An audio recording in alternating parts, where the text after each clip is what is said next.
Bonjour Bruno Bonnel. Bonjour. Vous êtes député du Rhône, vous êtes surtout un des représentants de La République En Marche et vous êtes dans ce département que Gérard Collomb a rejoint hier soir en train. Il avait l'air tout content. Est-ce que les Lyonnais sont contents? Écoutez, on n'a pas encore de sondage. Ce qu'on peut dire, c'est que les Lyonnais ne sont pas surpris. Les Lyonnais attendaient le retour de Gérard Collomb d'une manière ou d'une autre. Dans de telles conditions? Non, là, je pense que la méthode peut être plus discutable. En tout cas, a été discutée de nombreuses fois. Mais il n'y avait pas de mystère à Lyon, en tout cas, sur le fait que Gérard Collomb reviendrait à Lyon. Mais il n'y avait pas d'urgence? Pas vraiment, pas vraiment. Et On savait qu'il serait candidat à la mairie, probablement à la métropole, on en reparlera, mais ça c'était pour dans 8 mois, un an avant les élections municipales de 2020, il n'y avait pas d'urgence. Ben non, mais je pense qu'il a dû prendre une décision de façon un petit peu précipitée. Je n'en connais pas l'origine, c'est à lui d'en parler. Ceci dit, il sait quand même beaucoup mieux que le ministre de l'Intérieur soit 100% sur son activité et que le futur candidat et futur maire soit à Lyon. On dit qu'il était fragilisé à Lyon, qu'il avait été frappé du manque de soutien des militants de La République En Marche et inquiet de voir que sa réélection qu'il souhaite était problématique. Oui, je sais, on l'a dit. Moi, j'étais au meeting de samedi dernier. Il y avait de l'ambiance ? Oui, il y avait une très bonne ambiance. Comme d'habitude ?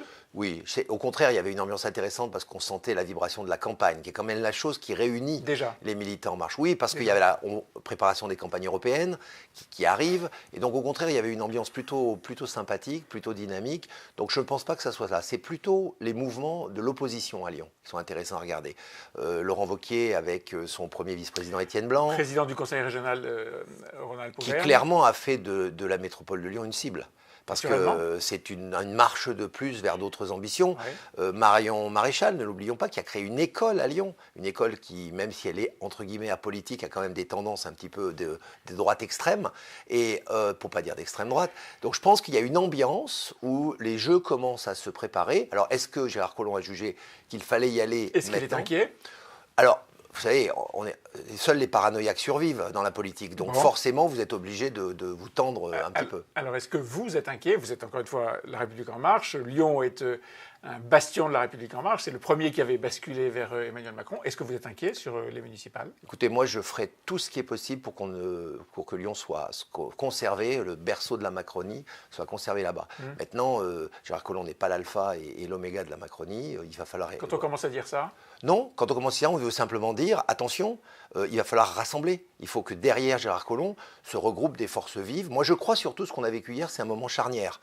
Un nouveau chapitre du quinquennat où derrière l'arbre politique qui est Gérard Collomb, une forêt de talents continue à pousser. Et il y a beaucoup d'inconnus d'il y a 18 mois qui sont devenus des ministres et des militants et des députés experts. On va peut-être les découvrir. Juste un mot sur ce qui s'est passé hier aussi, c'est-à-dire ce tour de passe-passe entre le maire actuel de Lyon qui, au fond, s'efface comme ça. C'est de la belle politique, ça. Non, vous savez, à Lyon, on a l'honneur. Et l'honneur était celui-là. Il devait, si Gérard Collomb revenait, il devait redevenir premier vice-président. C'est de la belle politique.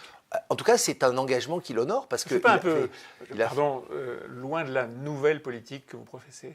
Non, parce que c'était un cycle qui était prévu, en tout cas sur ce mandat-là, il y avait cet accord entre eux. Donc moi, je trouve que c'est intéressant de l'avoir respecté parce que ce ne sont pas de type d'accord que vous écrivez.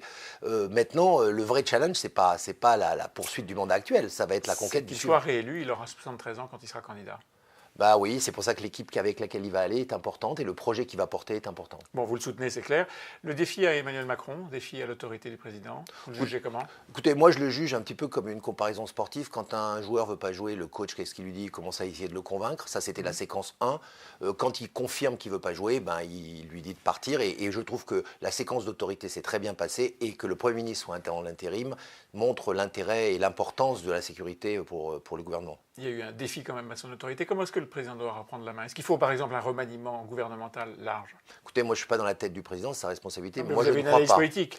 Non, mais moi je ne crois pas. Je crois qu'aujourd'hui, il y a des ministres au travail, il y a le projet de loi de finances, il y a la loi Pacte, il y a beaucoup de choses en place.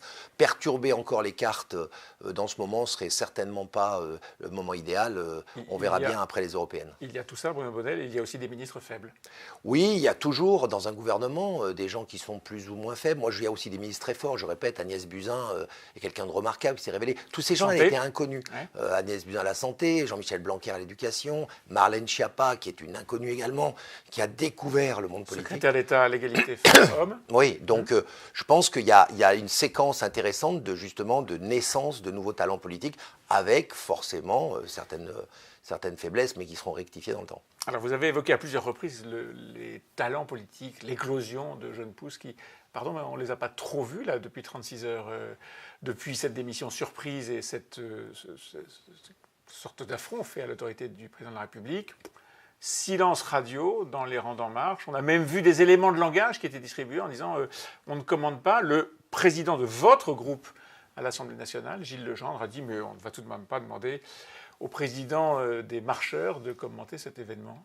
Pas étrange, ça? Non, mais je pense que là-dessus, il y a la séparation des pouvoirs. C'est vrai qu'il y a l'exécutif et le législatif. Deuxièmement, il y a les attitudes à la fois collectives et individuelles. En ce qui me concerne, je n'ai pas hésité à venir voir les médias qui me posaient la question. Je pense que... Et vous êtes là ce matin, mais vous êtes seul. Vous étiez seul en tout cas. On était peu nombreux, mais le plus important, c'est qu'on essayait d'expliquer qu'il y a aussi un temps politique, il ne faut pas confondre vitesse et précipitation. C'est pas le révélateur d'une faiblesse du dispositif politique du président de la République? Non, je pense que c'est révélateur surtout d'une méthode. La méthode, c'est de dire attention, à force de transformer la buvette du Palais Bourbon en café du commerce, où on fait des commentaires à chaud et on refait le match en permanence, on se met dans une espèce d'état de crise sur lequel tous les événements sont bénalisés. Et non pas banalisé. Et ça, je pense que c'est quand même intéressant de voir qu'on commence au contraire à avoir une maturité politique qui nous donne du recul. Mais cette bénalisation, je reprends votre terme, elle laisse le champ libre à l'opposition qui canonne et qui marque des points.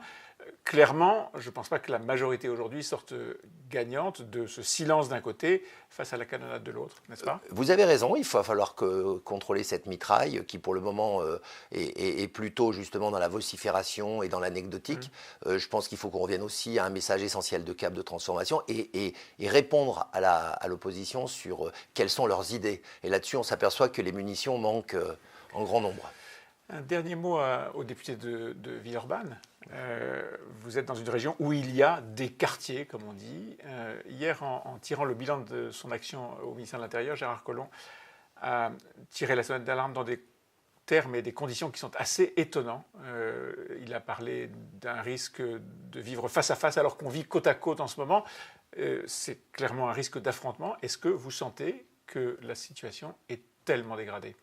Alors, écoutez, moi, je n'ai pas tout à fait la même analyse que Gérard Collomb. Je pense qu'il y a vraiment des problèmes sérieux. La drogue n'y est pas pour rien, les communautaristes, les narcotrafiquants. L'islam. Le communautarisme, effectivement, n'y est pas pour rien. Ça, c'est notre devoir républicain, nous, députés élus, d'aller chercher justement à continuer à encourager la diversité et la mixité et d'être intransigeants sur les valeurs de la République. Moi, je pense que toute intégration commence par mettre les règles de la République devant toute culture locale. Gérard Collomb dit l'inverse. Il dit les narcotrafiquants, l'islam politique sont en train de remplacer la République, prendre la place de la République. S'il y a un seul combat que les élus doivent mener, c'est celui justement de faire gagner la République dans ces quartiers. C'est votre feuille de route? C'est absolument ma feuille de route et c'est pour ça que parfois on ne comprend pas mes mouvements en local, mais moi je travaille essentiellement sur les communautés en leur disant franchement ce que je pense et sans détour comme à mon habitude. Merci Bruno Bonnel. Merci.